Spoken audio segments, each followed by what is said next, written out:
Ever had a Karen neighbor who got creepy? I rent the bottom floor of a duplex with my 9-year-old nephew. His mum, my sister, passed away last year, so it's just us now. I work long shifts, and he's a quiet kid.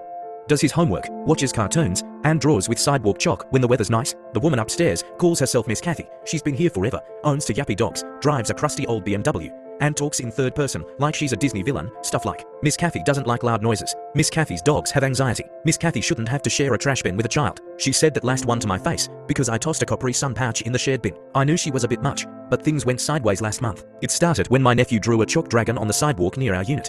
Big wings, breathing fire, pretty harmless. It wasn't even in front of her door. That night, she slipped a note under mine, 3 pages long, printed in Comic Sans, titled, Community Standards and the Decline of Respect in Single-Parent Households. She called the dragon violent graffiti, claimed I was encouraging delinquent behavior, and said she was deeply disturbed by the satanic implications. It was chalk. I cleaned it up, told my nephew it wasn't his fault. Next day, I come home and find 2 cops in the yard. Miss Cathy had reported destruction of property with intent to intimidate. She told them the dragon matched gang iconography from 1980s Chicago. One officer literally sighed and said, "You mean the kid drawing?" They left. I thought that was the end. Nope. 2 days later, she files a noise complaint with the landlord because my nephew was slamming his feet with aggressive intent. He was jumping rope, in socks, at 5:30 p.m. Then she started recording us. Her upstairs window had a blinking red light every time we stepped outside.